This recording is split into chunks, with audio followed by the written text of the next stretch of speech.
Nambah.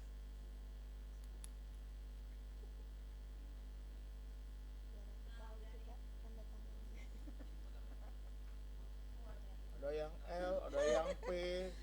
P lah, P lah. Di atasnya P atau W kok.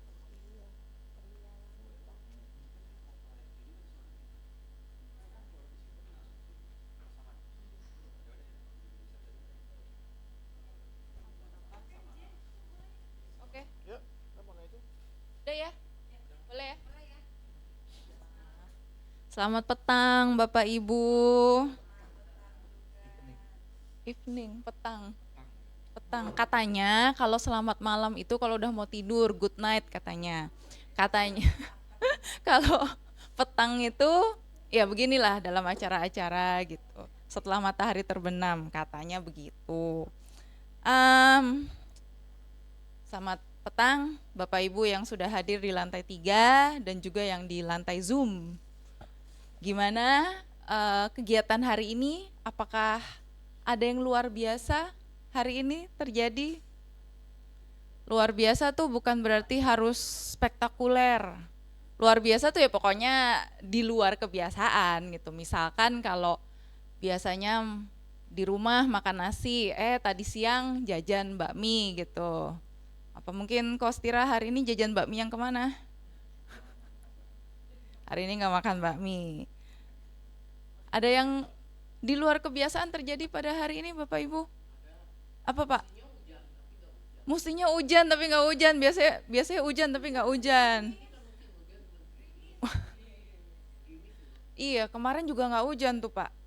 Hmm. Ke rumah sakit. Nengokin siapa Bu? Atau ngecek?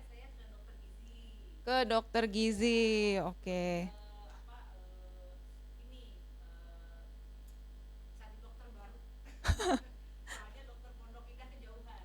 Oh, oke. Dapat dan konsultasinya enak. Oke, baiklah. Puji Tuhan. Atau mungkin hari ini malah lebih menantang secara fisik. Mungkin buat teman-teman Bapak Ibu yang di Zoom mungkin ya. Eh, saya dengar ada beberapa rekan pemuda nih yang mau gabung, tapi mereka bilang mungkin saya gabung dari jalan deh, belum pulang gitu. Mungkin saya gabung dari Zoom. Pak Handaya. Selamat datang Pak Handaya. Nah, aku mau cerita nih ya. Waktu hari Sabtu lalu ada yang datang ke konser lagu gereja.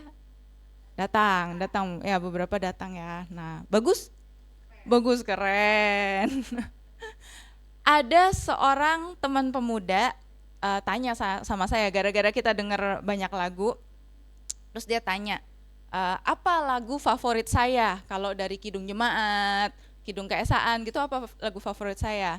Saya jawabnya gini, pokoknya yang lagu-lagu menjelang tidur gitu deh.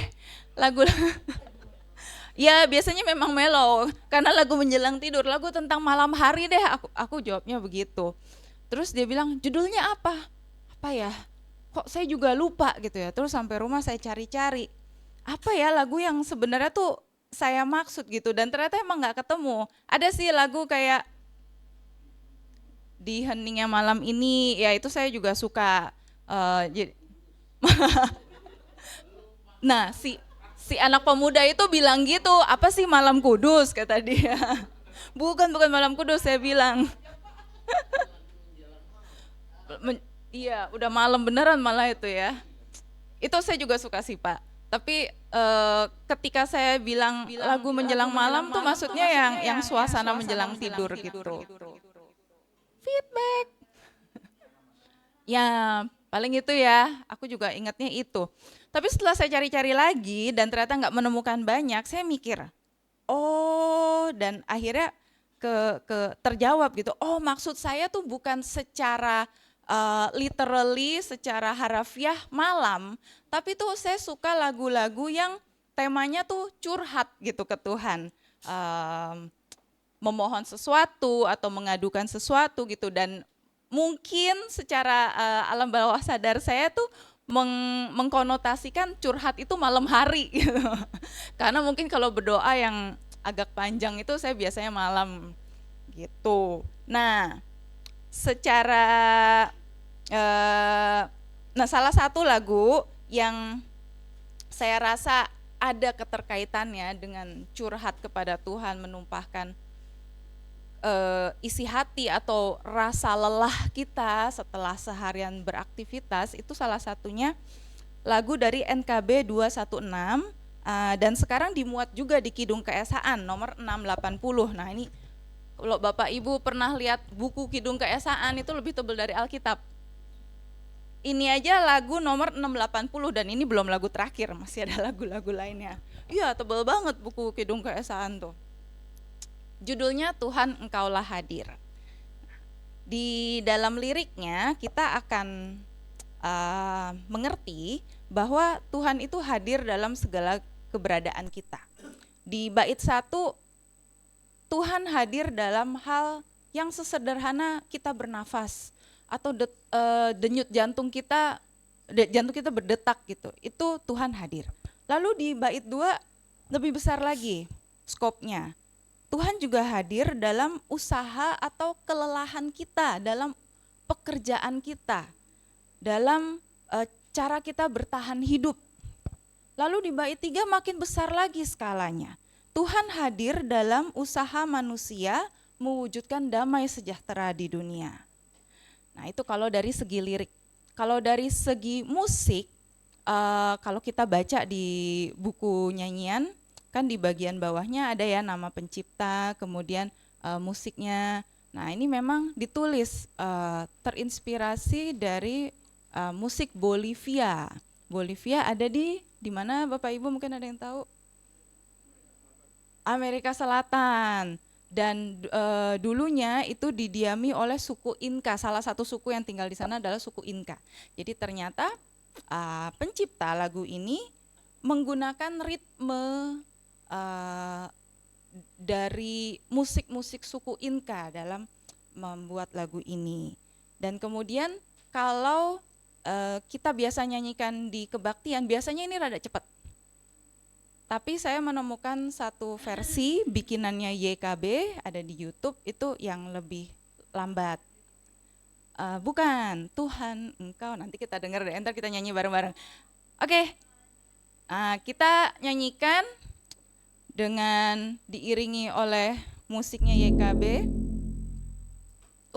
Dipencet dari situ. Oke deh, mari.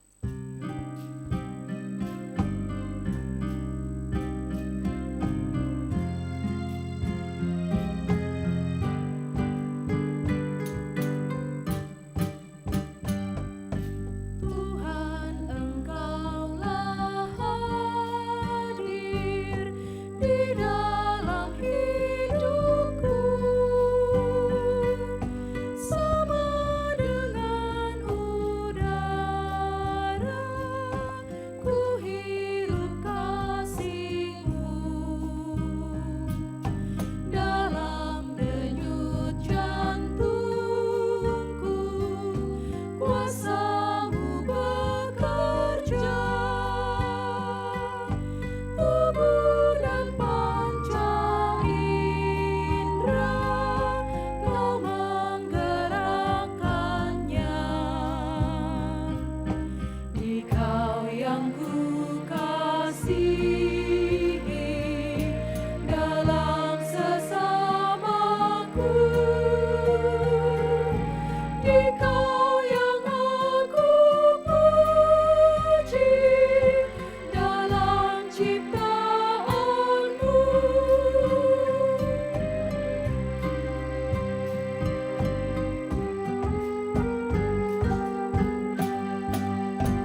Mari kita berdoa.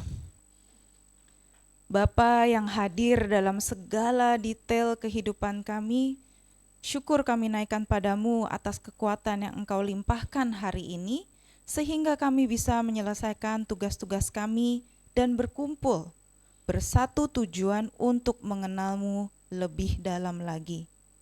Kiranya Tuhan, Engkau sertai Pendeta Stira sebagai penyampai firman-Mu, serta kami anak-anak-Mu yang rindu untuk makin memahami kehendak-Mu. Pimpinlah jalannya PA ini Tuhan, dalam nama Tuhan Yesus kami berdoa. Amin. Tema kita hari ini pasti Bapak Ibu udah tahu ya, dosa besar, dosa kecil. Emang ada ya, dosa tuh punya size gitu ya? Menurut tergantung jangan tergantung orangnya ya. Kalau orangnya besar, dosanya jadi besar.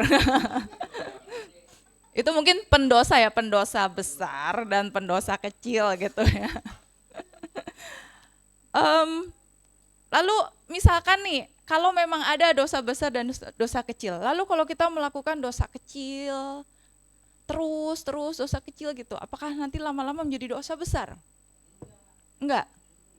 Gimana Pak?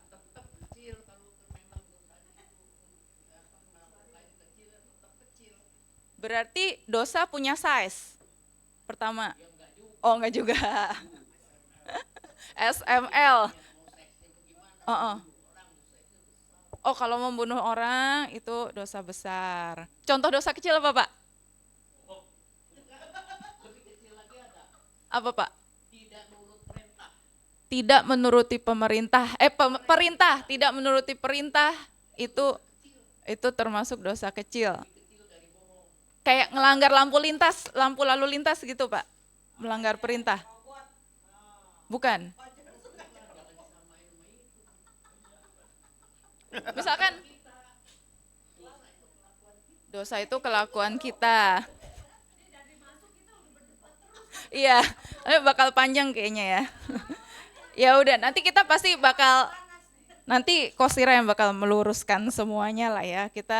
Saya cuma mancing-mancing doang di sini kerjanya. Ya kemarin sempat kepikir gitu sih, kalau kita lihat di poster tuh PF.2 Pendeta Stira, Liturgos.2 Jenny gitu kan. Terus ini Kosira nih yang besar, saya yang kecil, badannya bukan dosanya. Nah sebelum kita bahas, kita persiapkan diri untuk belajar firman Tuhan.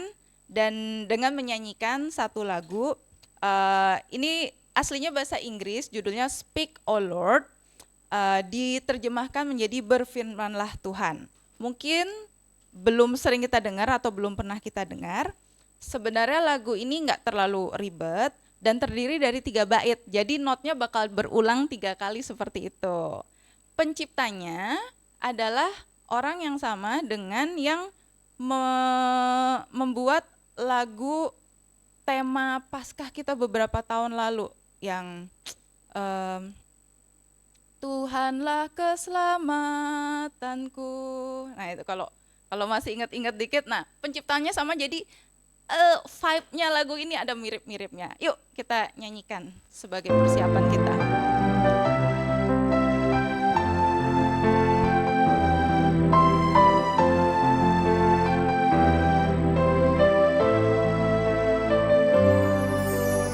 Saat datang kepadamu, kami nantikan firman-Mu, Tuhan.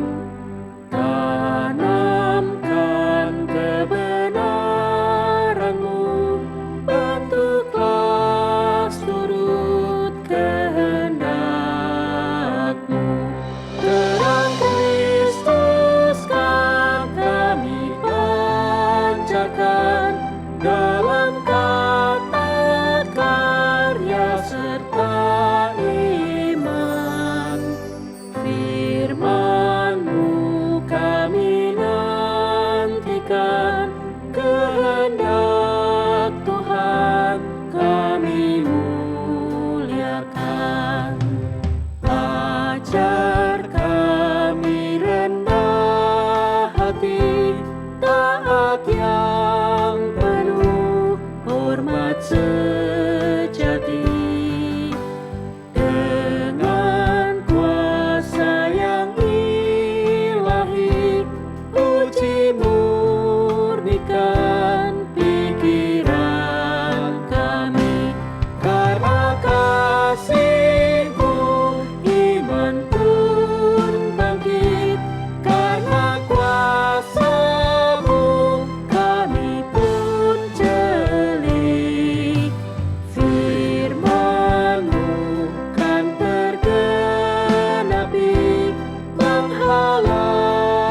kasih di hati kami.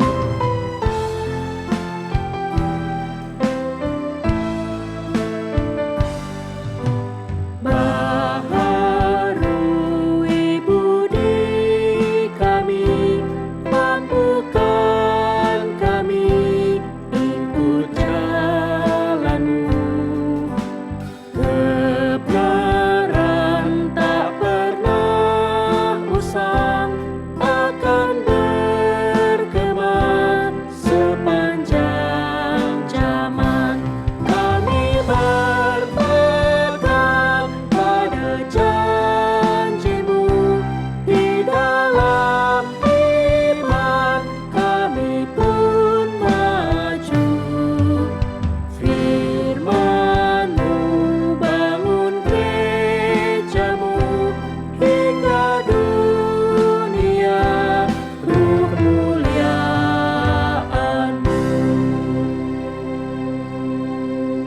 Ya, Bapak Ibu, mari kita berdoa sebelum kita mulai PA kita.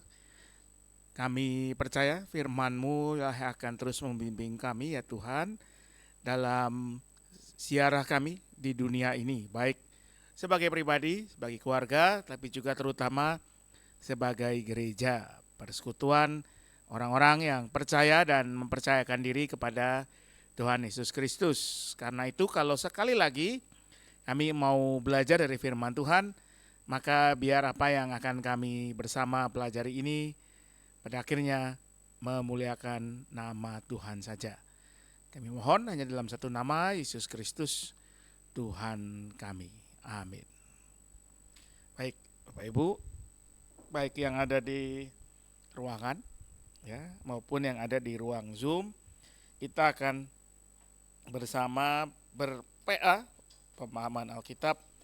Temanya tadi ya, seperti kata Jenny, memang entah kenapa dipilih yang satu besar, yang satu kecil. Ya, yang mimpin besar, MC-nya kecil. Emang kadang-kadang orang gereja itu suka, saya berasa suka ngisengin gitu. Kayak dulu tema 7 dosa maut, begitu temanya kerakusan dikasih ke saya gitu kan ya. Jadi kesannya ini rakus ya. Jadi ada beberapa hal dulu yang mau saya katakan sebelum kita mulai ya. Saya mau ada disclaimer ya. Jadi yang pertama nih, ini saya pikir ini hal yang penting. Ya, jadi sekalipun kita meyakini bahwa Roh Kudus membimbing para penulis Alkitab, namun tidak bisa dipungkiri bahwa mereka bersaksi dari berbagai konteks zaman atau pergumulan yang berbeda. Karenanya bisa jadi, dan ini karena tadi saya ingat di jam berapa itu ada yang nanya, hari ini bacanya dari mana gitu ya. Hari ini bacanya banyak, makanya saya nggak ngasih satu pun di grup. Bisa jadi dalam perjalanan kita melihat itu, kita akan menemukan ada pemahaman yang berkembang, develop, atau mungkin berbeda. Ya, biarpun ada dalam satu Alkitab yang sama. Mari kita lihat ini sebagai kekayaan, kesaksian Alkitab yang harus kita baca dan gumuli dengan penuh hikmat. Nah, karena itu juga pemahaman Alkitab ini kita, dan sebenarnya Alkitab itu sendiri bukan bertujuan memberikan jawaban jadi atau instan atas pertanyaan-pertanyaan kita, tapi membantu kita dengan memberi insight dari kesaksian firman Tuhan atas pertanyaan-pertanyaan yang kita hadapi dalam hidup. Pada akhirnya kitalah yang harus dengan penuh tanggung jawab menemukan jawaban bagi diri kita masing-masing dalam konteks waktu pergumulan kita masing-masing. Kita ingat ya, ayat Alkitab, firman-Mu itu pelita bagi kakiku dan terang bagi jalanku. Ya, jadi kalau kata pemazmur, firman itu bukan jalannya sendiri, dia adalah terangnya yang menerangi kita menempuh perjalanan. Lalu disclaimer yang ketiga yang baru saya sadari belakangan adalah ternyata setelah saya baca riset kecil-kecilan buat tema kita hari ini, tema hari ini itu begitu dalam dan luas gitu ya, seperti kasih Allah gitu katanya ya. Jadi saya akan sangat membatasi apa yang saya sampaikan dan semoga juga percakapan kita yaitu bahwa kita bicara tentang apa itu dosa menurut dari apa yang kita bisa pelajari dari Alkitab, lalu tentang apakah memang tadi udah dilempar dulu ya, dosa, ada dosa besar, ada dosa kecil.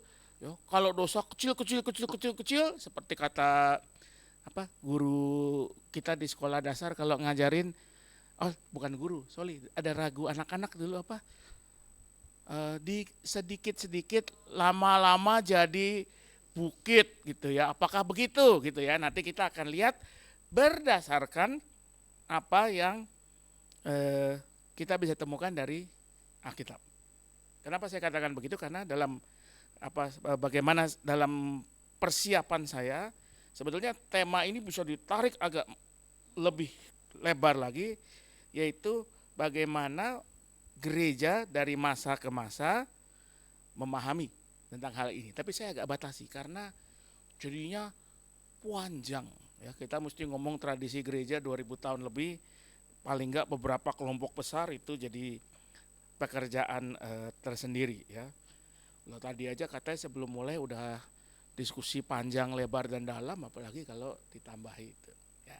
Jadi saya mulai dengan satu, saya suka banget nih dengan cerita, dengan pernyataan inilah. Jadi ceritanya gini, ini dalam bahasa Inggris ya. I ask God, jadi ada orang yang bilang gini, I ask God for a bike, aku minta sepeda ke Tuhan, but I know He doesn't work like that. Tapi aku tahu Tuhan tuh bukan begitu cara kerja Tuhan. So I stole a bike, jadi aku nyolong sepeda and ask for forgiveness, dan minta maaf, kemudian minta ampun gitu ya.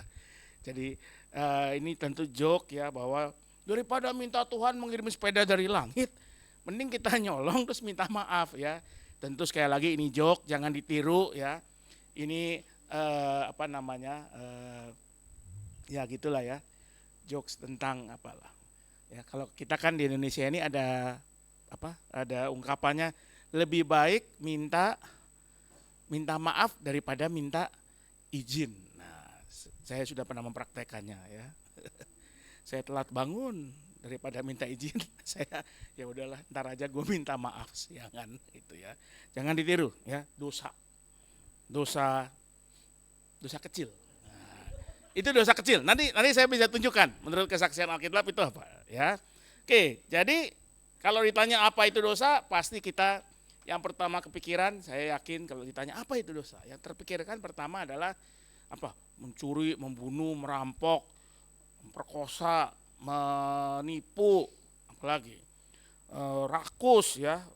Berapa tahun lalu kita membahas yang namanya 7 dosa maut. Itu satu pengajaran gereja, tidak ada secara eksplisit dalam Alkitab disebut 7 dosa maut, tapi itu ada dalam tradisi gereja ya. 7 dosa maut itu ada rakus, tamak, las ya. Las itu apa ya? Bagaimana menerjemahkan las dengan enak ya Jenny ya? Nafsuan ya gitu ya, kira-kira gitu ya. Pride, sombong, apa lagi? Ada 7, saya lupa persisnya. Nah, tapi yang menarik adalah ya, saya mau mengajak kita pertama melakukan yang namanya word studies. Kita belajar dari kata yang dipakai sendiri. Nah, dalam Alkitab, kata yang biasa dipakai untuk menggambarkan dosa itu ada 3 ya, tiga kata yang terjemahnya tidak semua langsung terjemahkan menjadi dosa, tapi dalam prakteknya 3 kata ini mengungkapkan dimensi-dimensi dari apa itu dosa, yang sebetulnya juga memperlihatkan dimensi situasi manusia ya, yang berdosa itu. Kata yang pertama yang paling banyak diterjemahkan dengan dosa adalah kata dalam bahasa Ibrani kata. Maksudnya dalam bahasa Ibrani itu kata, bahasa Yunaninya hamartia. Artinya, arti aslinya kata ini sebetulnya sangat gak langsung bicara tentang dosa, tapi dia bicara tentang sesuatu yang meleset dari sasaran. Kalau kayak Bapak Ibu main dartboard ya, papan yang dilempar, atau main panah lah. Kalau manah itu kan ada targetnya ya, yang di tengah, ya kalau keluar-keluar dikit masih dapat nilai. Tapi kalau sama sekali tidak kena, atau mungkin malah kena orang di sebelah kita, nah itu meleset dari sasaran. Itu hamartia, itu kata. Atau gagal mencapai tujuan. Kira-kira itu artinya. Jadi kata yang pertama ini, kata atau hamartia ini adalah bahwa dosa itu adalah ketika manusia meleset dari tujuannya, miss the mark, miss the goal, gagal mencapai tujuan yang ditetapkan Allah untuknya. Apa tujuan yang ditetapkan Allah untuknya? Kalau kita ingat di Kejadian 1, manusia itu diciptakan sebagai gambar dan rupa Allah. Manusia itu dia punya tugas menjadi gambar dan rupa Allah, tapi kemudian karena dosa dia gagal mewujudkan hal itu. Nah, contoh penggunaannya adalah yang pertama kali kata ini muncul ada di Kejadian 4 ayat 6 sampai 7. Ini peristiwa, siapa kalau dari gambarnya Bapak Ibu udah bisa menduga ya, Kain dan Habel. Ya. Kain ngasih dua anak Adam ini memberikan korban dari apa yang mereka upayakan. Yang Kain itu dari hasil tanaman, Habel itu dari hasil ternak ya. Kalau guru sekolah minggu dulu suka mengatakan, wah Habel ngasih domba yang paling baik, paling gemuk, Kain ngasih yang jelek-jelek, padahal nggak pernah ditulis seperti itu dalam Alkitab ya. Kadang-kadang kita suka menambah-nambahi detail yang lebih dramatis, tapi sebetulnya nggak ada di Alkitab ya. Kayak cerita Yunus ditelan ikan paus, nggak ada kata ikan paus itu, cuma ditulis ikan besar. Ikan besar itu bisa, dan paus itu kalau technically bukan ikan sebetulnya, ya, tapi ini soal lain ya, itu mamalia. Nah, urusan Kain dan Habel itu bukan yang satu memberi lebih baik, satu enggak, tapi bahwa memang yang satu diterima, satu enggak. Lalu yang satu enggak terima. Nah, ketika Kain dia tidak terima, lalu ayat 6, firman Tuhan kepada Kain, mengapa hatimu panas dan wajahmu muram? Bukankah wajahmu berseri-seri jika engkau berbuat baik? Namun jika engkau tidak berbuat baik, dosa, kata, ya, bahasa Ibraninya, sudah mengintai di depan pintu. Hasratnya tertuju kepadamu, tapi engkau harus berkuasa atasnya. Jadi kata atau hamartia ini harusnya si Kain itu bisa menguasai hasratnya, ya, amarahnya itu tujuannya, tapi kemudian dia meleset, maka jadilah dosa itu ya. Itu kata yang pertama, kata. Kata kedua yang dipakai dalam Alkitab adalah pesha atau pasha. Bahasa Yunaninya paraptoma. Kata ini biasanya diterjemahkan menjadi pelanggaran, pengkhianatan, ketidaksetiaan, pemberontakan. Bahasa Inggrisnya transgression ya. Breaking trust atau rebellion. Semua makna itu bicara tentang, sebetulnya intinya adalah tentang kepercayaan, trust. Dosa di sini adalah ketika manusia tidak setia, melanggar kepercayaan yang diberikan kepadanya, sehingga mengakibatkan rusaknya relasi manusia dengan dirinya sendiri, dengan sesama manusia dan ciptaan lain, bahkan dengan Tuhan Allah sendiri. Nah, dalam Alkitab misalnya kata ini dipakai di kitab para nabi. Kenapa? Karena para nabi itu banyak dalam karyanya mereka menegur bangsa Israel yang tidak setia kepada Allah. Jadi bicara soal trust ya. Ini di Mika 3 ayat 8.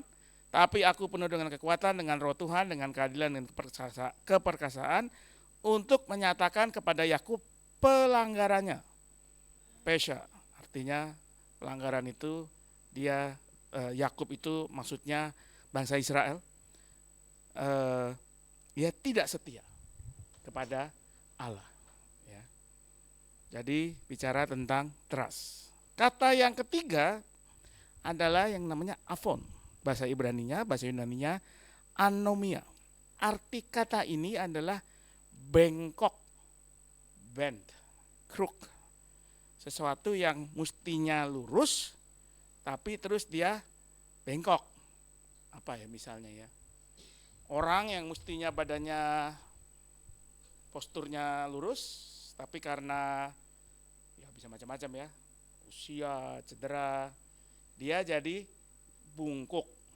Nah, kata ketiga ini, afon atau anomia ini bicara tentang manusia yang hidup dengan pilihan-pilihan yang jahat sehingga tidak seturut dengan jalan yang menjadi kehendak Tuhan. Kata ini diterjemahkan biasanya menjadi sesat, bisa dosa juga. Bahasa Inggrisnya biasanya dipakai wickedness, guilt, ataupun sin.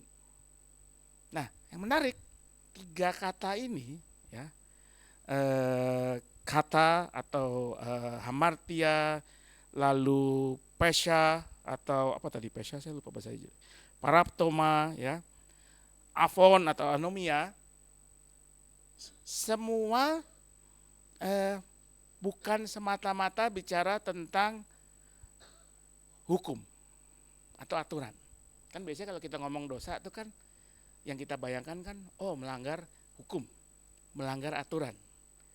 Tapi sebetulnya semua itu berkaitan dengan yang namanya relasi, hubungan manusia dengan Tuhan. Tuhan Allah yang membuat perjanjian dengan umatnya. Ya, kalau kita baca Alkitab itu sangat kaya dengan yang namanya teologi perjanjian, covenantal theology. Allah dengan siapa yang pertama ya?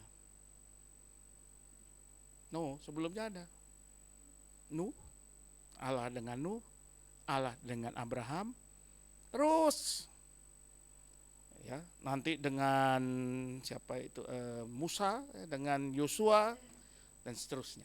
Ada perjanjian. Nah, perjanjian lama adalah cerita tentang umat Allah yang seringkali tidak setia dengan perjanjian itu. Allah yang setia dengan janjinya. Jadi dosa itu rupanya dipahami bukan pertama-tama semata-mata soal aturan, tapi soal relasi. Relasi yang rusak, relasi yang tidak tidak berlangsung dengan baik karena manusia yang mengejar hasratnya sendiri, sehingga ini ayatnya ya tadi Yesaya 59, sehingga kemudian mengakibatkan ia hidupnya menjauh dari kasih dan anugerah Allah. Ini Yesaya 59 ayat 12 ini, tiga kata itu keluar semua ya. Sungguh pemberontakan kami, pemberontakan itu pesha, banyak di hadapanmu, dan dosa kami, kata, bersaksi melawan kami. Sungguh kami menyadari bahwa pemberontakan kami, tadi pesha, dan kami mengakui kejahatan kami, afon kami. Ini ayat yang menggunakan ketiga deskripsi tentang dosa itu secara bersamaan. Yesaya 59 ayat 12 ya. Jadi ini tadi disampaikan. Dosa itu bukan semata-mata soal hukum atau aturan, tapi tentang relasi perjanjian antara manusia atau umat dengan Allah. Dosa adalah ketika manusia tidak dapat mewujudkan apa yang menjadi tujuan kehadirannya sebagai ciptaan Allah, lebih mengejar keinginannya sendiri dan merusak relasinya. Bukan semata-mata melanggar hukum, tapi yang utama adalah menjauhkan manusia dari kasih dan anugerah Allah. Ya. Nah, sebetulnya pembahasan tentang tiga kata ini,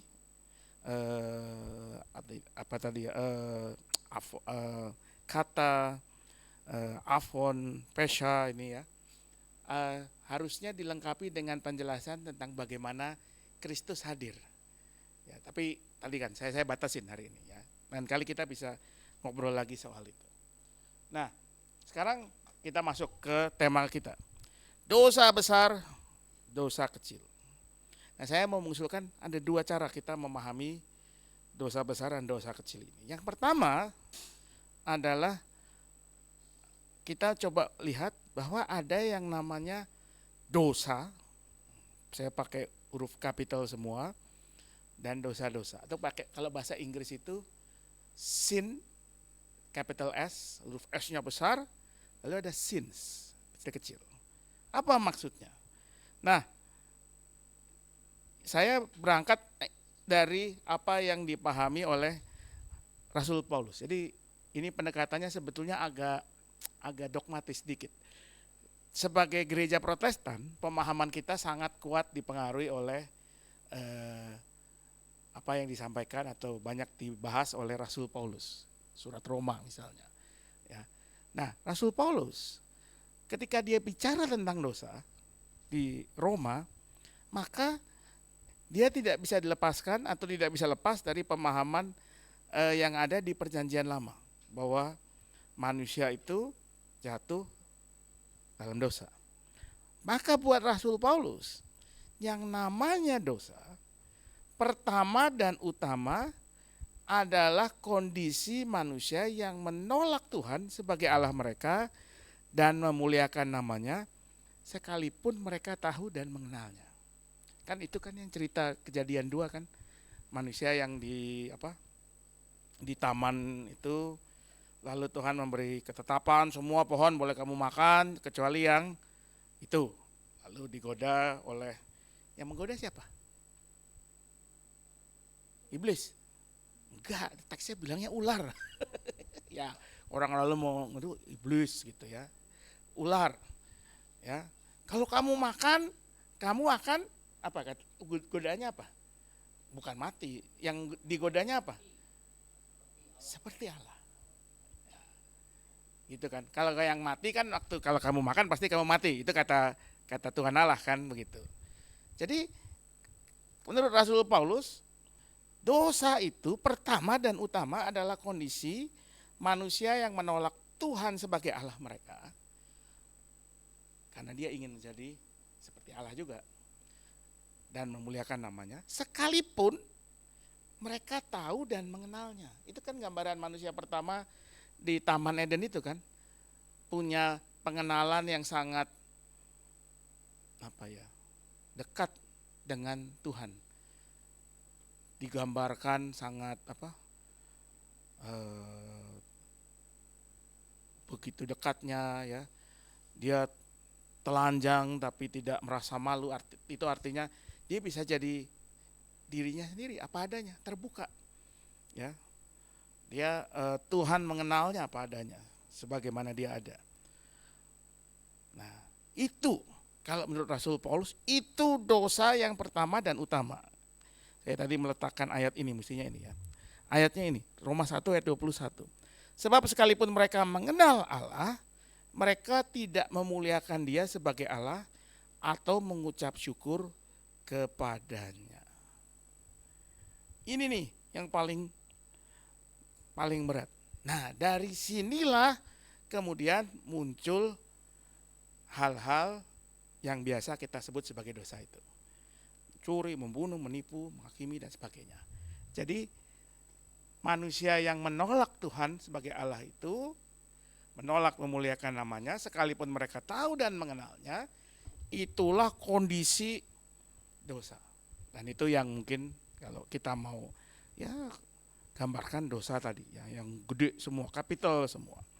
Nah, disinilah kita bisa memahami apa artinya, kemudian Rasul Paulus misalnya mengatakan di Roma 7 ayat 19-21, sebab bukan apa yang aku kehendaki yaitu yang baik yang aku lakukan, melainkan apa yang tidak aku kehendaki yaitu yang jahat yang aku lakukan. Ya. Jika aku melakukan apa yang tidak aku kehendaki, bukan aku yang melakukannya, tetapi dosa yang tinggal dalam aku. Jadi aku dapat dihukum ini. Jika aku ingin melakukan apa yang baik, yang jahat itu ada padaku.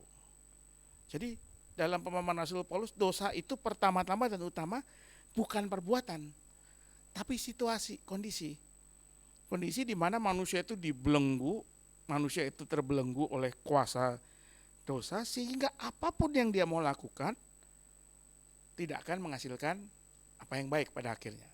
Ya kan, kalau dia sebagai orang, Rasul Paulus itu kan orang Farisi sebetulnya. Dia itu seorang Farisi. Dia tahu betul apa yang menjadi aturan agama Yahudi, bagaimana caranya orang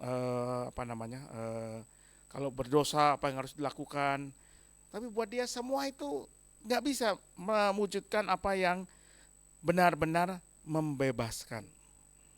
Ya, karena itu perlu yang namanya intervensi Allah. Dan disitulah Tuhan Yesus hadir membebaskan kita dari belenggu dosa, belenggunya. Tapi apakah sebagai manusia kita masih bisa melakukan dosa-dosa? Bisa, gitu ya. Saya kalau gambarin, saya paling suka menggunakan ilustrasi tentang dosa itu kayak bikin SIM di Indonesia. Sering saya pakai nih ilustrasinya. Kalau Bapak Ibu mau bikin SIM mobil kayak motor kayak, kan kita tahu ya, di Indonesia itu ada dua cara. Cara apa? Cara cepat sama cara benar. Biasa, benar lah ya. Cara biasa itu berarti kita bayar sesuai aturan. Sekarang berapa sih bikin SIM? Kayaknya nggak terlalu mahal ya, mestinya ya. 200 something ya.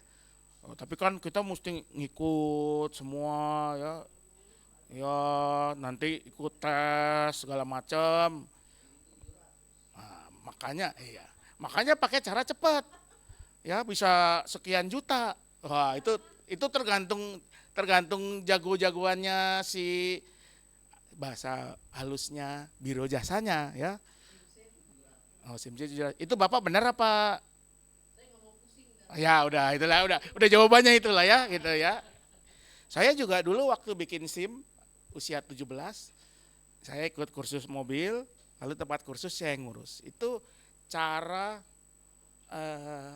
lumayan cepat karena saya masih harus ikut ujian teori. Nah, jadi ujian teori, tapi sambil ujian teori kan kalau ada perempatan, Anda dari arah sini ada mobil di sini siapa yang duluan gitu ya. Ntar ada suara sorgawi polisinya, itu jawabannya C, gitu. Itu A gitu. Ya. Nah tapi saya nggak harus ikut ujian praktek. Ya. Ada yang cerita ke saya, dia ikut ujian praktek, masuk mobil. Kalau zaman sekarang saya nggak tahu, zaman dulu mobil ujian praktek SIM tuh jelek-jelek semua ya, chimney lama yang nggak ada power steeringnya, jadi kebayang lah kalau mesti ujian yang enggak gitu ya. Karena dia cara cepat, instrukturnya cuman ya masuk, duduk di supir, coba itu yang di depan Anda itu setir, coba pegang, putar kiri kanan, ya itu ada pedal yang paling kanan itu kalau mau maju nanti pencet, sebelahnya kalau berhenti pencet yang sebelahnya. Nah ini kan manual ceritanya ya. Nah sekarang coba kaki kiri tekan yang paling kiri, itu ada tongkat di sampingnya. Coba geser, paling kiri kanan, paling kiri ke depan, lalu ke bawah, terus. Nah yang paling bawah itu gigi mundur, sekarang tengahin, netral. Bisa? Mobil belum nyala. Bisa? Ya udah keluar, lulus. Mobil tidak bergerak sedikit pun. Dulu pakai simulator ya. Saya nggak tahu, saya itu berusaha jangan sampai SIM saya mati, silakan nanti kalau mati mesti ujian ulang. Kayaknya pemegang rekor di gereja ini Bu Novita deh, dia ujian berapa ya Jen ya? 8 kali ya? Di atas 7 lah pokoknya dia ujian. Dia nggak mau pakai cara cepat, tidak mau, bahkan padahal udah dikode-kodoin katanya. Ada yang udah Bu, kopan gitu. Taruh aja di laci mobilnya, nggak mau dia. 7 kali apa 8 kali gitu. Saya bilang yang ke-8 kali yang nguji udah bohwat lihat muka lo katanya, ibu ini lagi. Udahlah lulus aja lah gitu ya. Dulu mertua saya pernah dia ujian SIM, dia nggak bawa kacamata. Kan ujian kesehatan kan, baru baris ketiga udah nggak kelihatan, lulus. Nah taruhlah satu hari nih, Anda mau pakai cara benar. Artinya hari ini saya akan pakai cara benar, saya tidak mau bayar lebih sepeser pun. Bisa nggak kira-kira? Bisa kayak Bu Novita gitu ya, 7-8 kali. Nah ya itu makanya. Yo, kita udah beli formulir, bayar sesuai aturan. Tanya, Pak udah punya map belum? Saya udah bawa map yang bagus. Nggak bisa, mesti pakai map Buffalo yang butek itu ya, jelek itu ya. Ini Pak, 10.000 keluar. Udah bawa pensil apa 2B ya? 2B belum bawa, ini yang mereknya apalah ya, Staedtler, whatever lah yang mahal-mahal. Nggak bisa Pak, nggak kebaca di komputer kita. Dia keluarin lah pensil cungko yang zaman saya kuliah 1.003 tuh ya. Ya yang merah-merah nggak jelas itu. In the end of the day, di akhir hari Anda tetap keluar dengan biaya lebih mahal, belum keluar juga SIM-nya kan gitu. Nah dosa itu dalam pemahaman Paulus tadi, dosa yang utama dan terbesar itu seperti itu. Mau bagaimanapun tidak bisa keluar. Nah, dalam teologinya Rasul Paulus yang kemudian berpengaruh besar dalam teologi gereja, terutama gereja Protestan, disitulah Yesus hadir. Dia mematahkan belenggu dosa itu, sehingga kita sekarang punya kesempatan untuk melakukan apa yang benar, sekalipun kita masih bisa jatuh dalam dosa-dosa tadi. Ya. Kita masih bisa julid, masih bisa curang, ya, lampu merah, udah merah, masih kita maju misalnya, dan sebagainya. Nah, jadi dosa besar dalam pemahaman ini adalah kondisi keberdosaan manusia yang terbelenggu dosa dan sudah dibebaskan Kristus. Dosa kecil adalah perbuatan-perbuatan dosa yang masih dapat dilakukan manusia yang harus selalu hidup dalam pertobatan. Itu satu pemahaman. Pemahaman yang lain adalah kalau kita ngomong soal dosa besar atau kecil, maka mau nggak mau kalau ada besar kecil kita bicara yang namanya kualifikasi. Emang dosa ada kualifikasinya ya. Nah ternyata kalau kita baca Alkitab ada Bapak Ibu. Kita akan lihat dari Perjanjian Lama. Ya, jadi Perjanjian Lama itu mengakui derajat dan perbedaan dalam dosa. Jadi dosa itu ternyata ada derajatnya. Ada yang lebih berat, ada yang lebih ringan. Dan dosa itu, tapi semua itu ada dalam kerangka relasi antara Tuhan Allah dengan umatnya. Bukan semata-mata soal hukum. Ya kalau hukum kan jelas ya.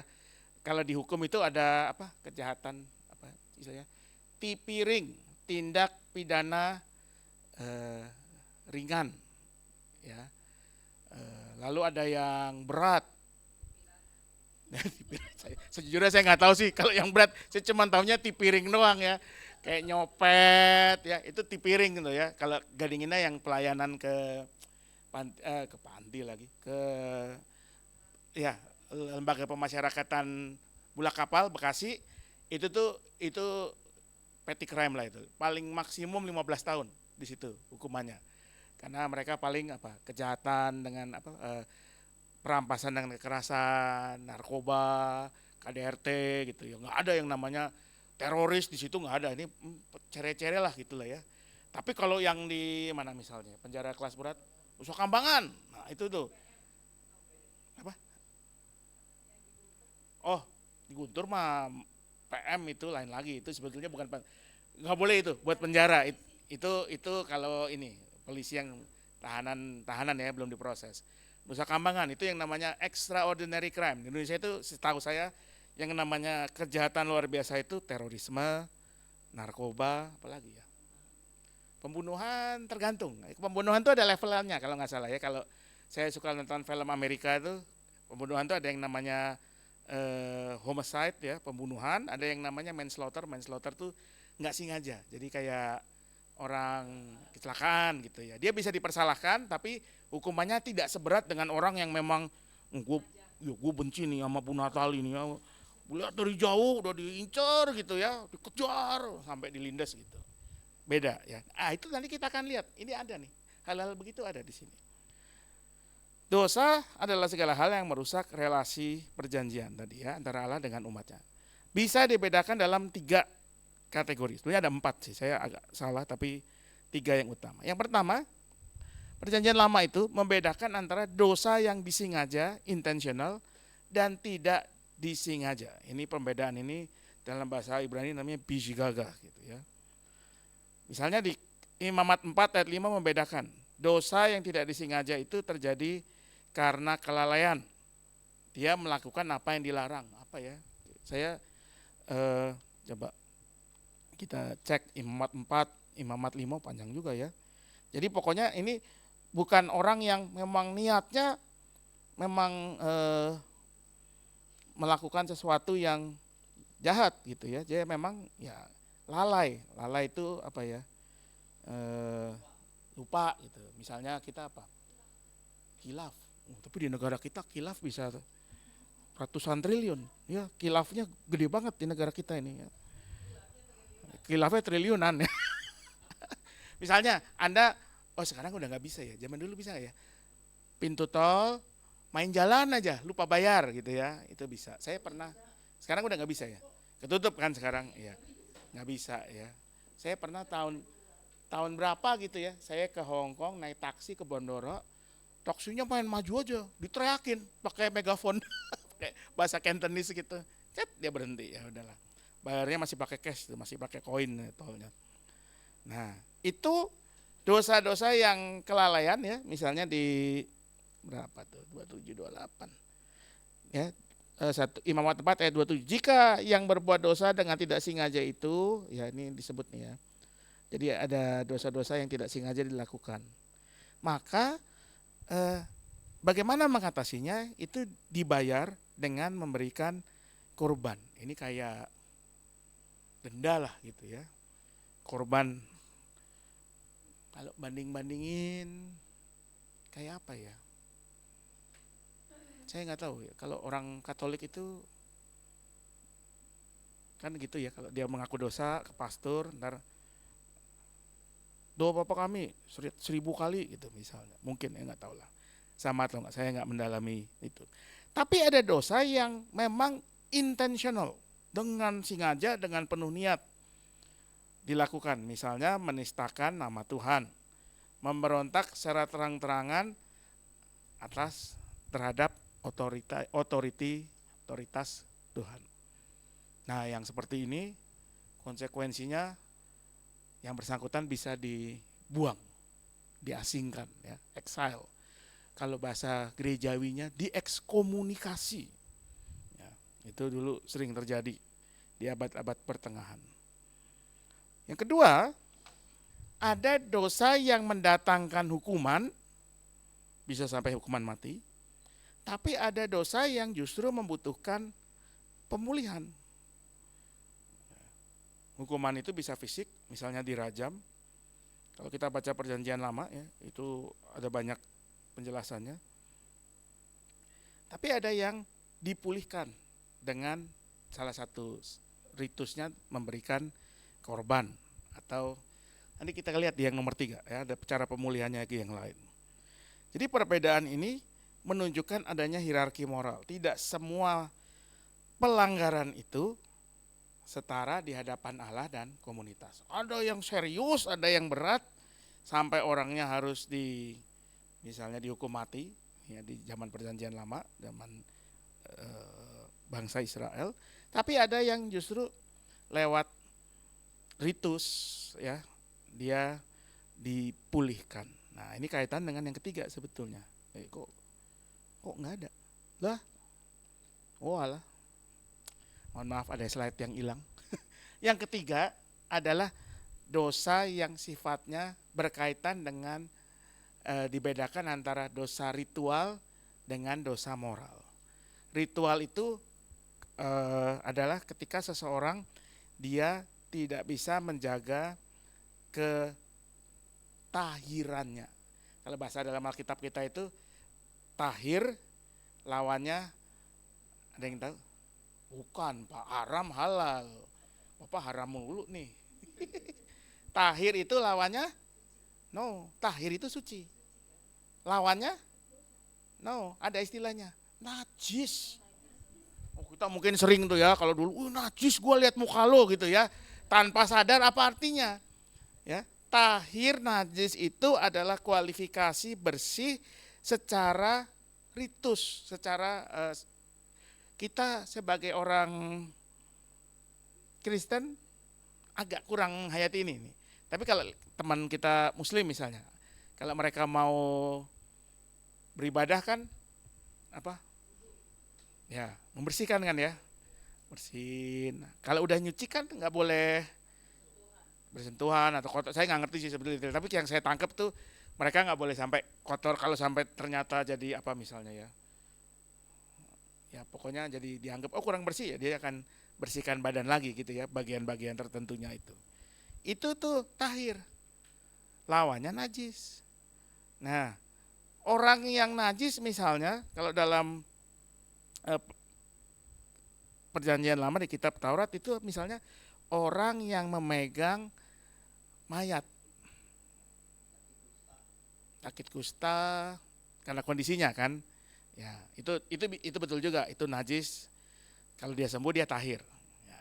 Tapi kalau dalam kaitan dengan ritus, kalau dia megang jenazah, mayat, bangkai, nah itu juga yang menjelaskan, yang menjadi salah satu penjelasan cerita Tuhan Yesus tentang orang Samaria yang baik hati. Kan orang yang digebukin itu tergeletak di pinggir jalan, lalu lewatlah si siapa?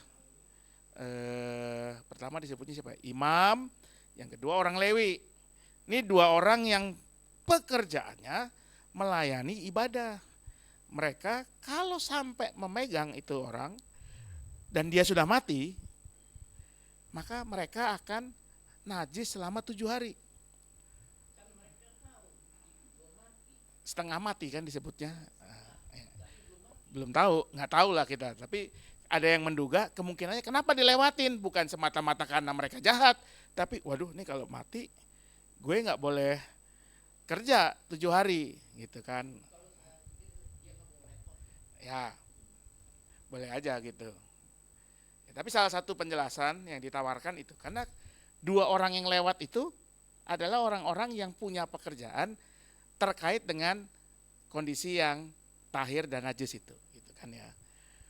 Nah kalau yang seperti itu cara pemulihannya ya di membersihkan diri ya, membasuh, lalu tadi menjalani masa di mana dia tidak bisa melayani misalnya 7 hari. Tapi ada yang namanya dosa moral. Nah, yang ini nggak bisa di handle dengan tadi ya, ada konsekuensinya. Itu yang ketiga. Ini yang slide yang kepotong nih, harusnya ada slide C, ternyata hilang. Nah, tapi kemudian dalam perjanjian lama, kalau tadi ABC itu banyaknya di kitab Taurat, di kitab para nabi kita menemukan derajat keberdosaan yang lebih dalam lagi. Yaitu misalnya bangsa Israel yang menyembah berhala dan melakukan ketidakadilan sosial yang dipandang sebagai kekejian. Bahasa Inggrisnya itu abomination ya. Sesuatu yang begitu pokoknya jahat sekali. Yang jauh lebih serius daripada ketaatan ritual. Kalau kita baca kitab para nabi kan misalnya Nabi Mika, dia bilang ya, aku membenci ibadah-ibadahmu. Jadi Israel itu ibadahnya bagus, megah, tapi para pemimpinnya mereka bertindak tidak adil ya, katanya memeras janda-janda, anak yatim dan sebagainya. Jadi simpulan kita sederhananya, perjanjian lama rupanya mengenal derajat dosa. Misalnya antara yang disengaja, intensinya ya, emang orang ini punya niat, punya tujuan melakukan itu atau tidak, kelalaian ya, atau sekedar kelalaian atau memang pemberontakan terhadap Tuhan Allah. Nah, lalu pada abad pertama, pada zaman hidupnya Tuhan Yesus,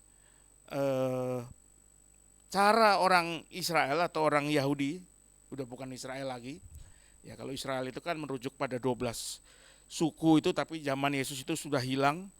tinggal orang-orang dari Yehuda yang dibuang ke Babel lalu kembali lagi, sudah agak berbeda. Ya, kalau tadinya yang lebih banyak berperan itu para imam, para ritual. Nah, zaman hidup Tuhan Yesus itu para guru, para ahli Taurat, orang Farisi itu lebih banyak perannya dalam membentuk pemahaman dan pengajaran agama. Pada umumnya mereka mengakui bahwa semua dosa merupakan pelanggaran, tapi juga punya gradasi atau tingkatannya. Beberapa dosa, misalnya penistaan, dipandang lebih berat dari yang lainnya. Dan kalau Anda ingat, penistaan itulah pasal yang dipakai oleh para kepala imam. Ahok, saya mau ngomong Yesus sebetulnya ya. Ketika mereka memperkarakan Yesus, pertama ditangkap, Yesus dituduhnya apa? Orang ini mengaku sebagai anak Allah, penistaan. Tapi mereka nggak bisa menghukum mati Yesus. Yang bisa menghukum mati cuman penguasa Roma. Tapi pasal penistaan itu tidak ada, nggak ada kalau di Roma. Maka diganti tuduhannya. Dia mengaku raja. Dari penistaan jadi subversi. Nah, itu baru urusan gede. Ya, kalau kita baca ceritanya Yesus itu sangat menarik sebetulnya. Dan sampai sekarang kan namanya penistaan ini pasal karet yang paling gampang dipakai kan di negara kita ini ya. Dikit-dikit menista ya. Makan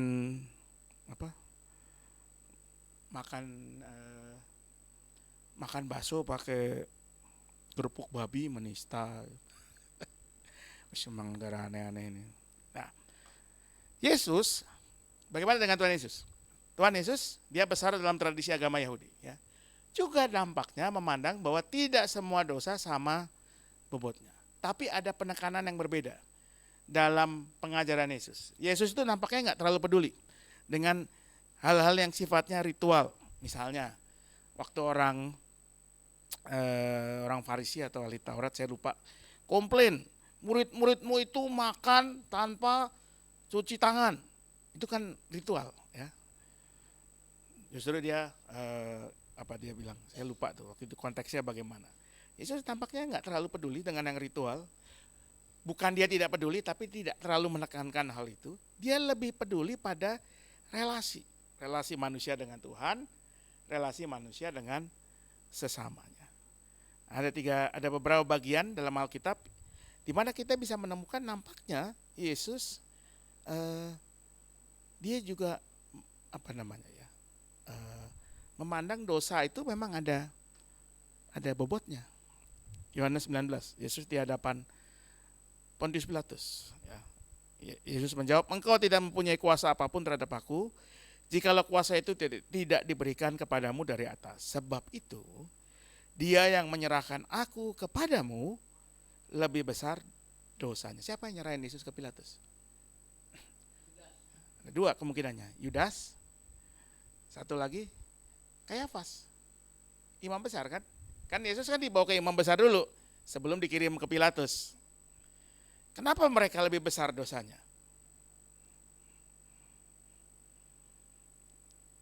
Daripada Pilatus, kata Yesus.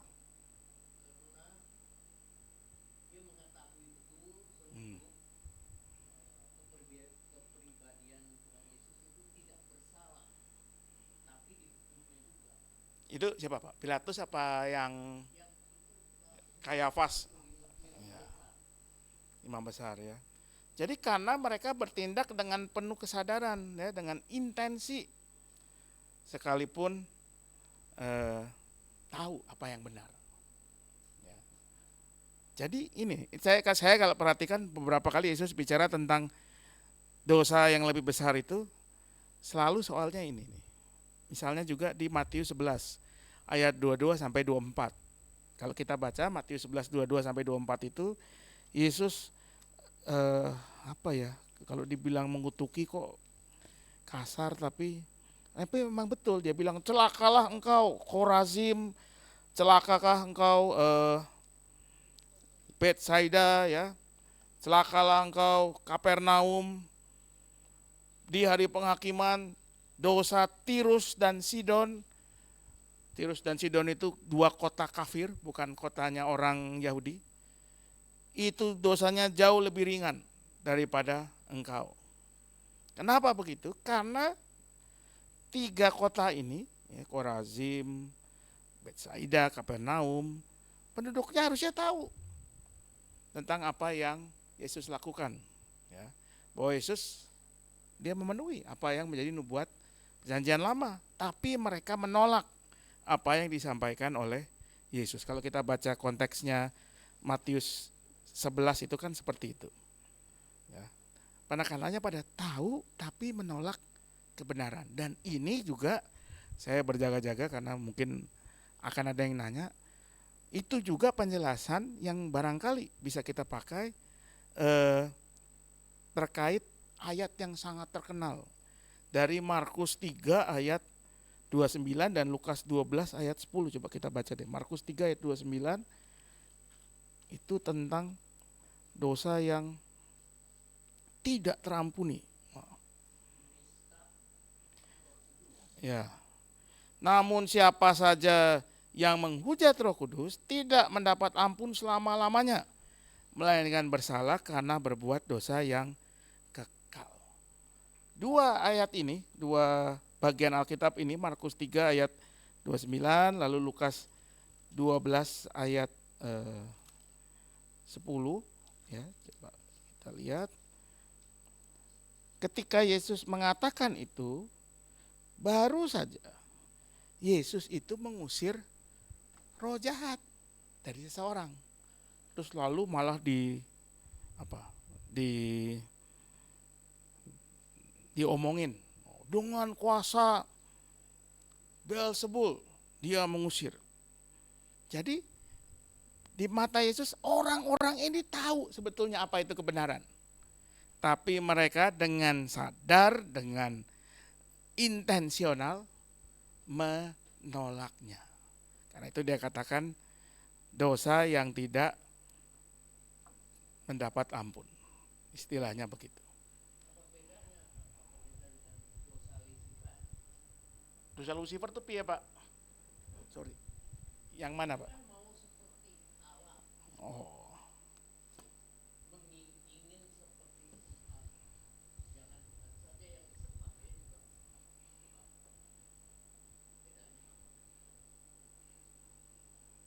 Saya tuh di mana, Pak, itu, Pak?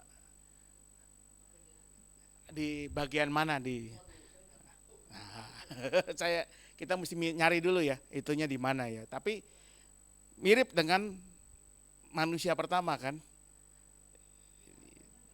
Dia pingin seperti manusia pertama itu kan digoda oleh ular.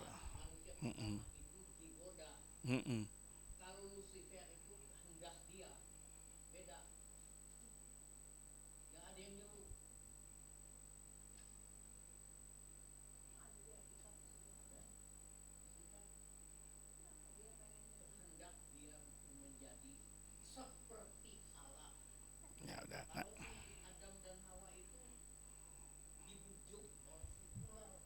Tapi kan mau sendiri juga. Iya dong.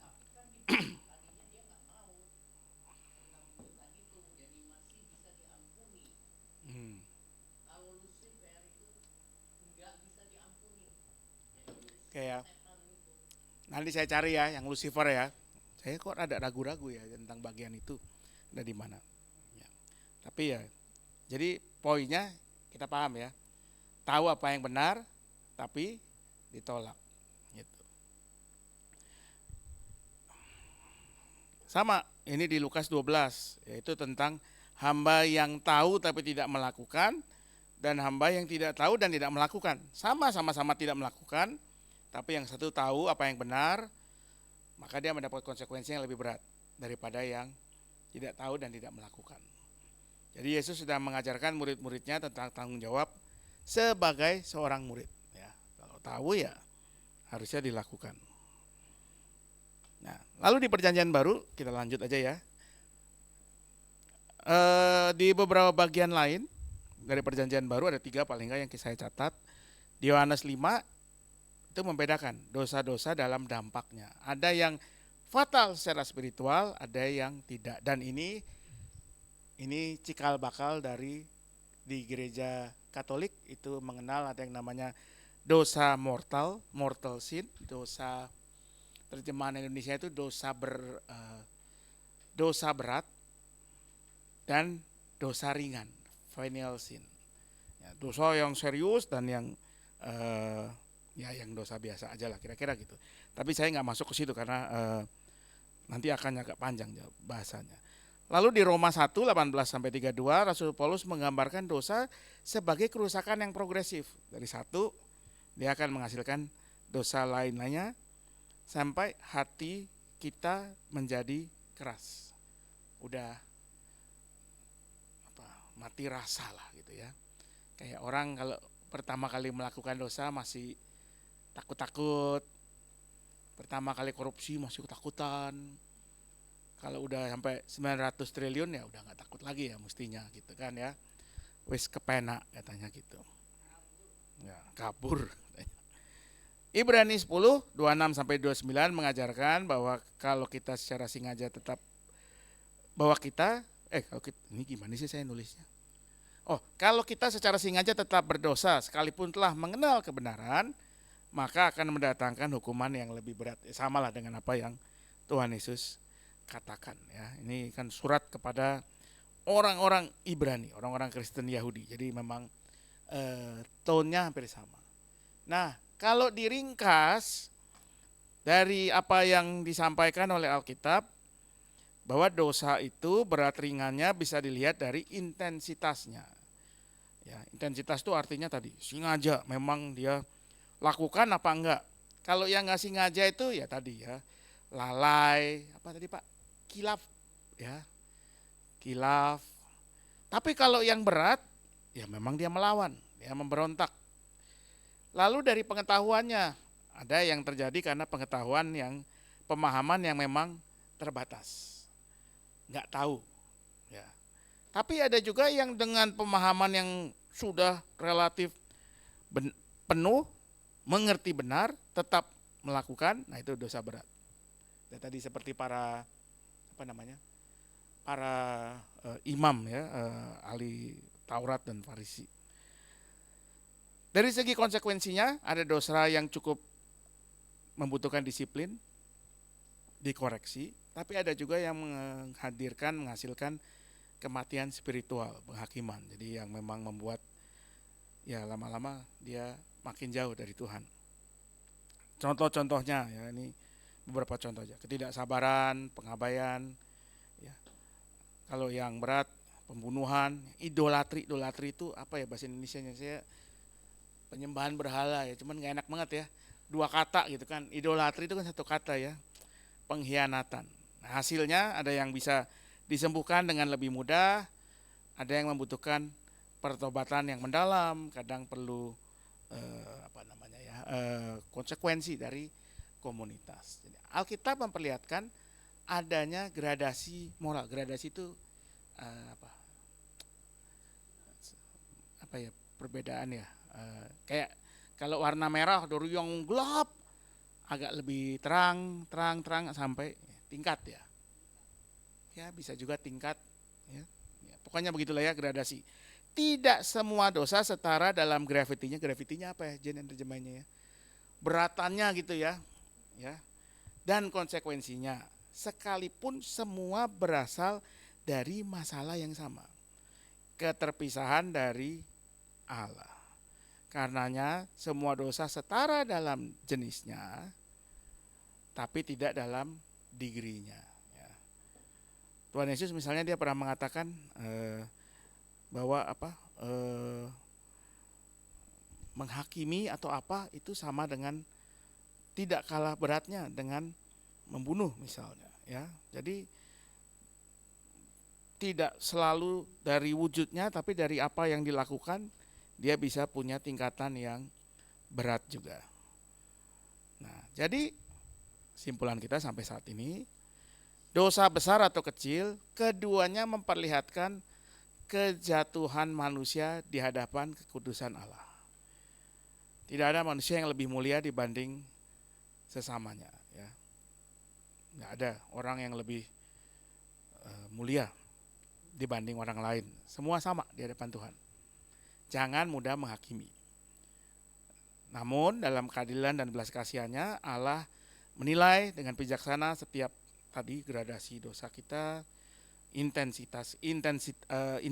kita, dan kesadaran kita. Apakah memang kita benar-benar mau memberontak atau hanya karena kita tidak tahu dan sebagainya. Karena itu kita harus menghindari dua sikap ekstrim, yaitu pertama mengecilkan dosa. Oh cuman bohong kecil doang gitu kan ya. Kalau tadi ceritanya Bu Nov itu kan, udah Bu, goban aja goban. Yang penting dapat SIM gitu kan ya, nggak perlu balik lagi 2 minggu lagi, coba bayangin. Tapi emang hebat Bu Novita tuh. Coba. Menghakimi dan menasehati itu disamakan itu. Menghakimi kan lu jangan begitu, Menasehati. jangan begitu salah itu kan menghakimi. Padahal menasehati disamakan itu gimana itu? Kalau mau hakim itu kayak cerita Tuhan Yesus yang orang Farisi dan pemungut cukai berdoa, saya bersyukur saya tidak seperti pemungut cukai itu.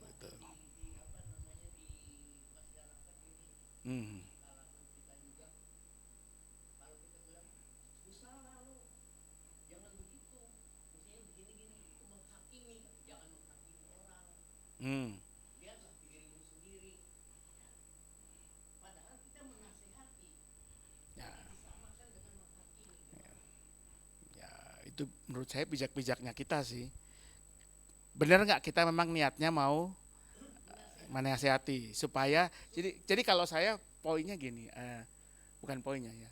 Mungkin ukurannya mungkin begini. Kalau niat kita adalah untuk supaya dia bisa lebih baik, itu kita memberi nasihat. Apa kita mau direspon bagaimana ya terserah. Artinya kan kita kan apa ya maksudnya ya, mungkin nasihat kita diterima, mungkin kita dianggap, oh lo ikut campur aja lo gitu. Ya udah gitu.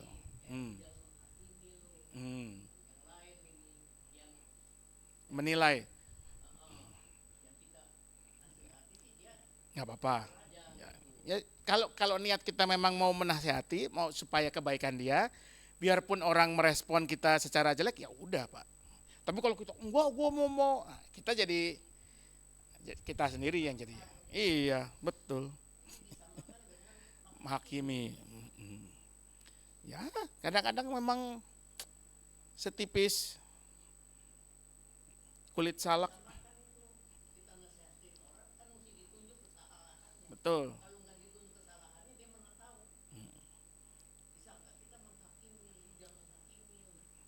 Tuhan Yesus juga pernah komplain kan, waktu dia ditampar, dia tanya, mana kesalahanku, tunjukin. Artinya ya, menurut saya kalau memang kita niatnya mau menolong orang lain untuk dia bisa lebih baik, ya lakukan aja. Apa? Kalau soal orang lain menganggap, oh kamu Pak Joni ini suka menghakimi, ya udahlah Pak.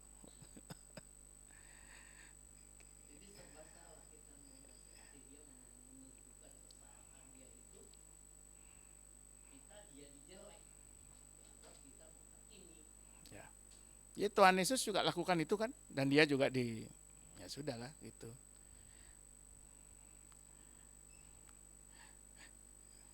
Tetap semangat Pak Joni. Nggak apa-apa Pak. Artinya gini, kalau niat kita tulus, apapun respon orang terhadap kita kan mestinya kita ya udah. Kitanya ini jadi marah. Ya itu dia. Nggak nggak usah di. Iya, betul. Ya udah Pak, kalau gitu mah kita kan tahu apa yang kita lakukan. Bapak kan sadar, tahu betul. Mestinya Bapak tahu. Oh, saya nih niatnya bukan mau menghakimi. Ya udah gitu. Kalau saya ya gitu. Ya, jadi kita dua sikap ekstrim mengecilkan dosa, cuman bohong kecil, atau terlalu menggampangkan. Semua dosa sama aja. Nyata enggak juga ya. Belas kasihan Allah memulihkan dosa, entah itu besar atau kecil. Namun kita tetap membutuhkan pertobatan, kesadaran, kerendahan hati. Belas kasihan Allah senantiasa memanggil kita untuk sedapat mungkin menjalani kehidupan yang sudah ditebus oleh kasih Kristus ini dengan penuh tanggung jawab. Oke, ada lagi yang mau bertanya, sharing? 1, 2, Bu Mila dulu ya. Di Zoom ada nggak? Ada. Ya udah Bu Mila dulu. Bu Mila pakai. Tadi bukan biar masuk. Tadi situ.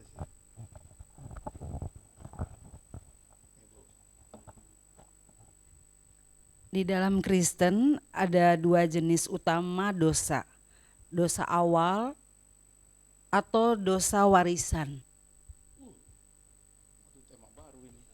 Ya, dosa warisan itu mungkin dosa yang sudah dilakukan oleh Adam dan Hawa pada waktu itu. Tapi tadi Pastira sudah mematahkan dengan kedatangan Tuhan Yesus. Saya yang mematahkan Tuhan Yesus. Ya, maksudnya tadi Pastira menyatakan itu gitu.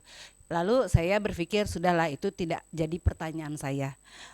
Yang kedua Pak, tentang ini mungkin di luar dari dosa besar dosa kecil, tentang Pontius Pilatus ya, Pontius Pilatus. Iya, beliau itu kan mempunyai integritas ya Pak ya, untuk tidak menyalibkan Tuhan kita gitu loh. Tetapi kenapa dia dengan kenapa dia sampai, apakah karena dia begitu banyak tekanan atau apa yang terjadi sehingga dia mengokekan untuk menyerahkan Tuhan Yesus dengan diganti Barabas waktu itu kenapa, apa yang terjadi dengan beliau gitu? Ya, oke, yang Itu. pertama udah 2 Iya. itu Bu. Yang lagi? satu lagi 3 Bu. apa ya, jadi lupa aku. Ya udah 2. Udah itu aja ya. Yang pertama tadi saya apa? Ya biarpun nggak jadi ditanya, dosa asal sama dosa warisan. Kita nggak ngebahas itu ya, tapi seingat saya istilahnya yang banyak dipakai memang dosa asal ya, yang merujuk pada Adam dan Hawa ya. Kalau dosa warisan, kayaknya nggak ada deh, nggak ada. Ada juga waktu orang-orang bahwa ada orang yang buta, lalu murid-murid Yesus tanya ini dosanya siapa gitu. Nah itu kaitannya dengan pemahaman orang Yahudi zaman itu tentang hubungan antara dosa dengan kemalangan lah kira-kira gitu ya, kalau orang sakit, orang cacat gitu. Tapi kan sama Yesus dipatahkan. Nah, yang kedua tentang Pontius Pilatus, justru kita apa namanya? Tadi kan Ibu bilang dia punya integritas, tapi kok akhirnya menyerahkan Yesus gitu. Berarti justru pertanyaannya justru, jadi dia punya integritas atau enggak? Ayo. Kan Pontius ya. Ya, tapi kan enggak kan? Punya kuasa. Ya, jadi kalau kita baca ceritanya, Pontius Pilatus dia mengadili Yesus dan dia katakan saya ketemu salahnya. Lalu dia tawarkan, ini kan hari raya, besok Paskah, sesuai kebiasaan saya akan bebaskan seorang tahanan. Mau Yesus atau mau Barabas? Orang banyak pilih Barabas. Terus benar kata Ibu, Pontius Pilatus itu ditekan. Jadi orang banyak teriak, kalau kamu tidak menghukum dia, kamu bukan istilahnya apa ya? Bukan sahabatnya Kaisar lah gitu kan. Jadi Pilatus itu memang diserang dengan hal-hal yang buat dia bisa mengancam kedudukannya, posisinya. Kalau sampai terjadi huru-hara sebagai wakilnya Roma di Yehuda, ya dia yang bakal kena memang.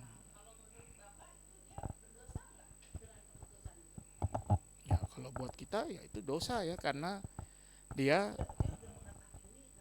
tahu tapi dia melakukan. Biarpun kata Yesus lebih gede yang nyerahin saya dosanya, ya itu lebih tahu lagi sebetulnya gitu. Tapi tetap dia berdosa. Biarpun ada tradisi gereja mana ya, Katolik apa Ortodoks saya lupa ya. Pilatus itu juga jadi orang kudus kalau nggak salah. Saya pernah baca juga. Pilatus dan istrinya, karena sempat kan istrinya kan sempat bilang ke Pilatus kan orang ini nggak bersalah gitu lah, kira-kira gitu. Gitu Bu. Ya, jadi kalau dibilang berdosa, ya berdosa. Akhirnya Pilatus sih dipindah oleh Kaisar, dikirim kemana gitu kalau kita baca sejarahnya juga ya, karena ya ada huru-hara aja.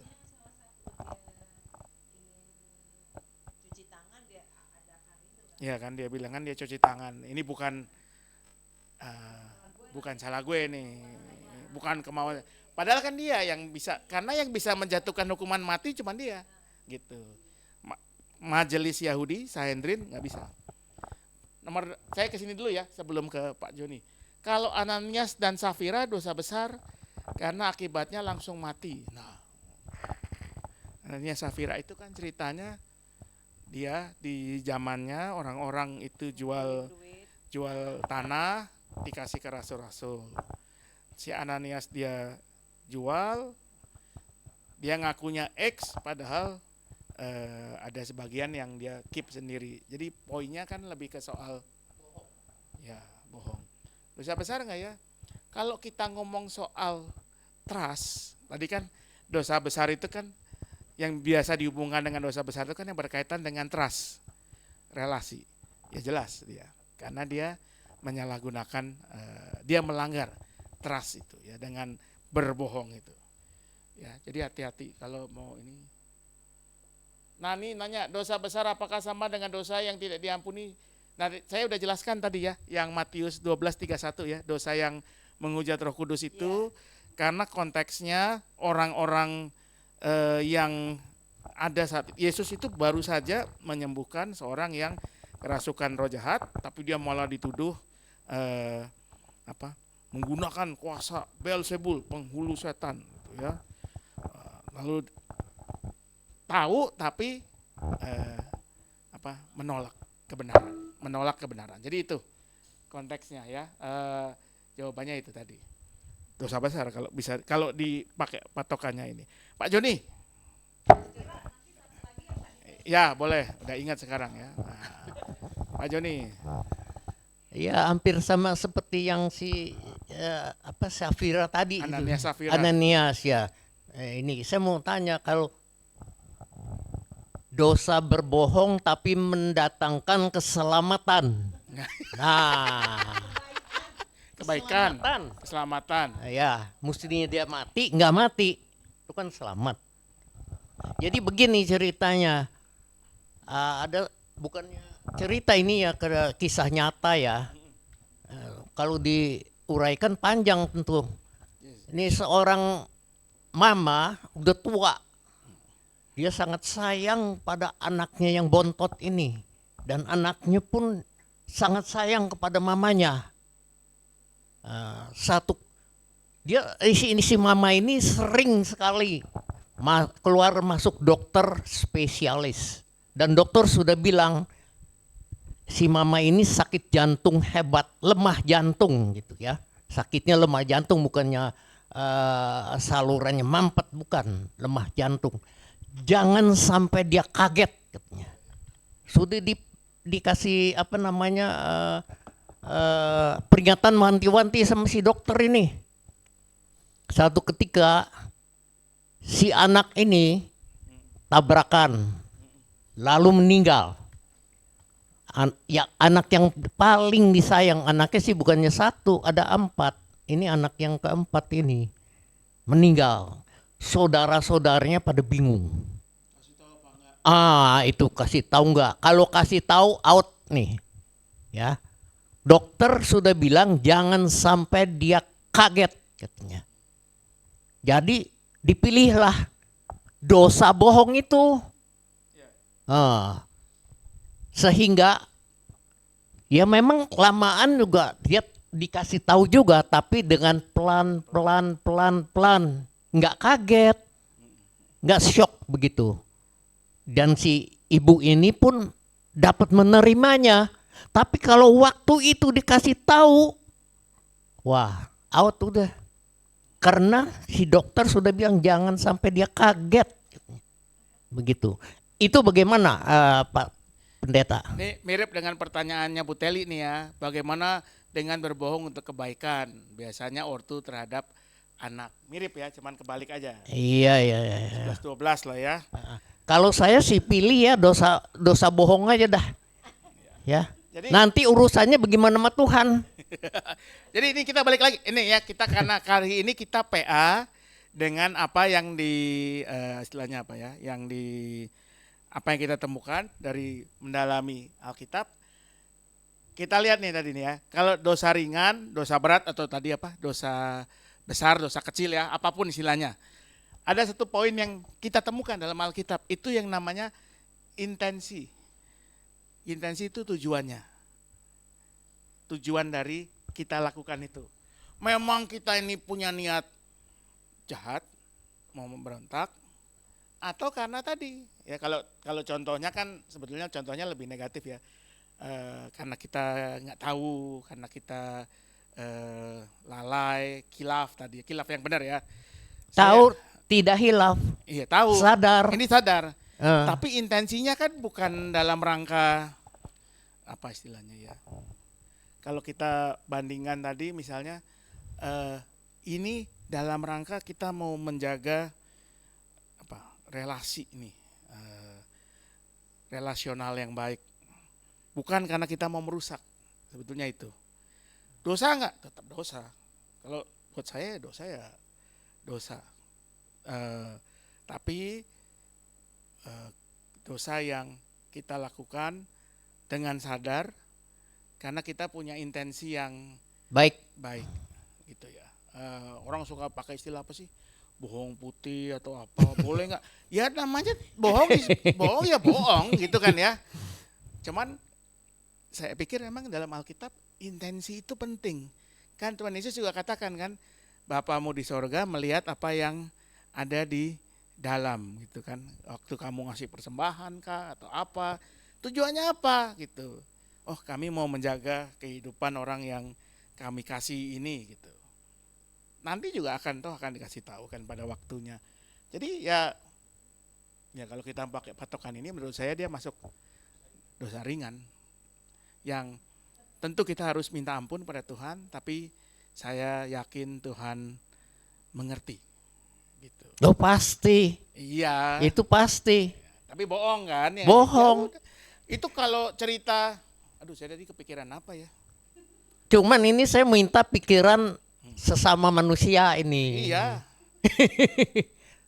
Bisa dibenarkan. Bisa aja kok.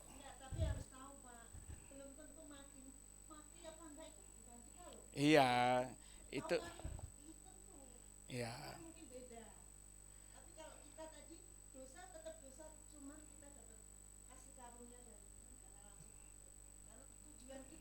Intensinya yang penting. Ya.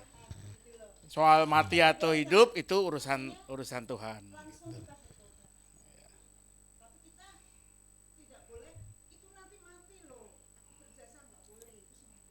Kita kan tidak tahu kesehatan ya. Ya. Kita hanya percaya kepada dokter spesialis itu.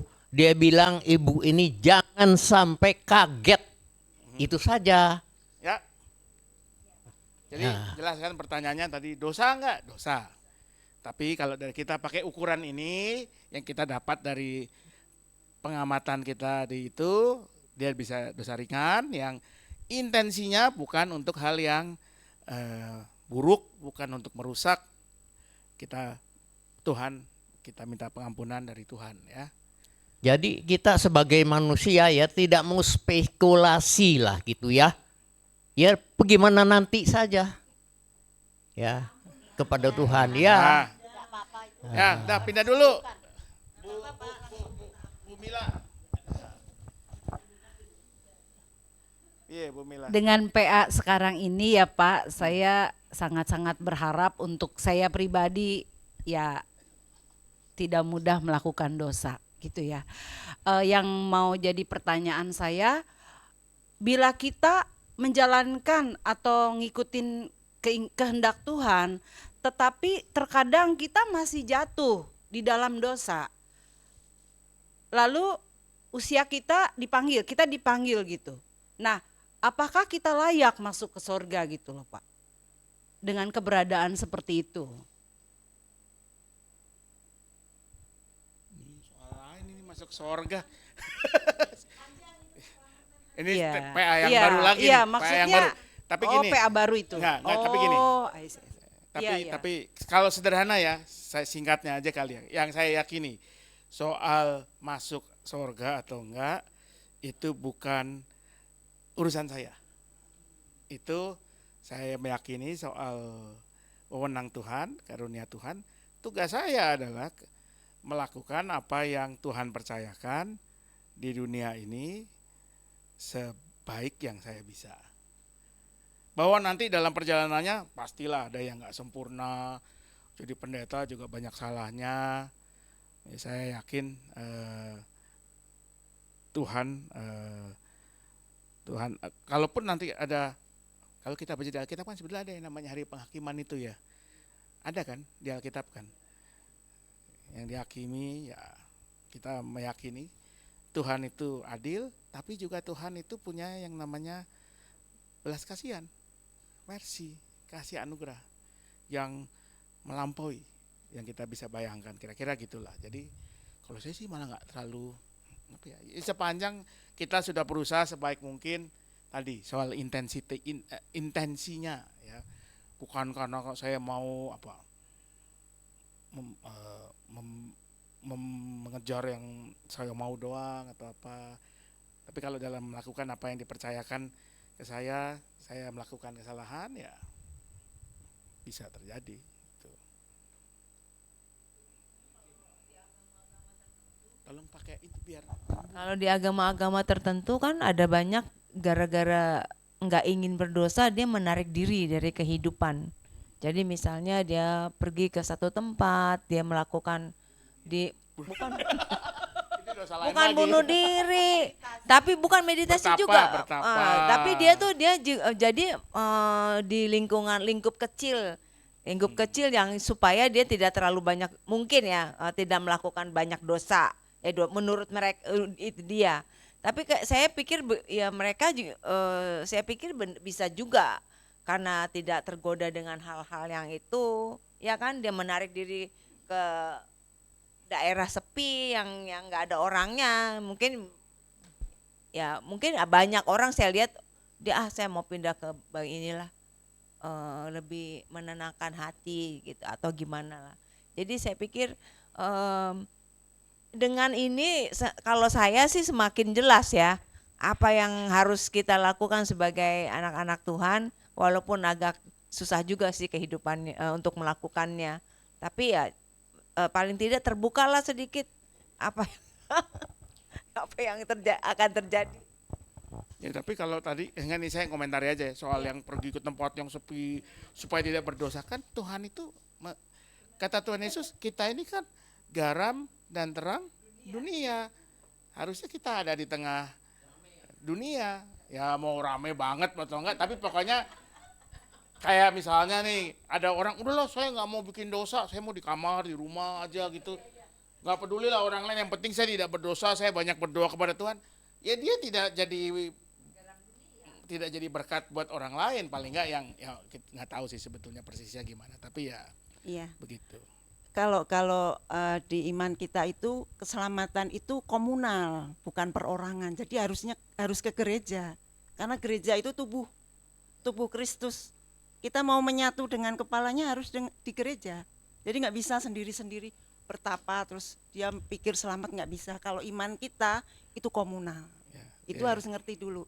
Terus kemudian yang untuk surga nanti mungkin ada PA sendiri Pak, karena nanti harus ngerti surga itu bukan tempat di sini bukan. Surga itu status, kondisi. Itu ada di Kolose 3 ayat 1 sampai 4, mungkin bisa dibaca nanti. Surga itu kalau kita ada di dalam Kristus itu surga. Nah, itu. Nanti banyak sekali itu.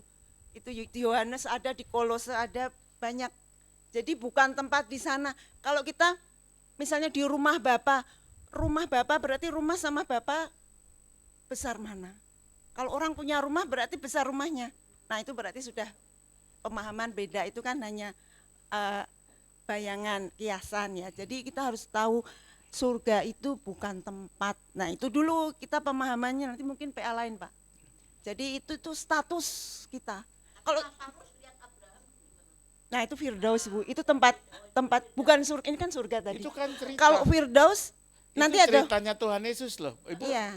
Itu Tuhan Yesus bercerita tentang orang yang namanya Lazarus. Iya. Bukan si Lazarus cerita dia ngeliat loh. Iya. Itu. Iya. Itu Firdaus, kayak Bu. Tempat penantian itu, Bu. Kayak orang Samaria yang baik hati. Itu cerita yang diceritakan oleh Tuhan Yesus untuk menyampaikan satu kebenaran. Itu soal lain sih. Kalau surga, kalau kata orang dulu tergantung. Kalau kakinya panuan bau. Katanya kan surga di telapak kaki ibu. Mohon Kalau maaf ya seperti- ibu-ibu ya.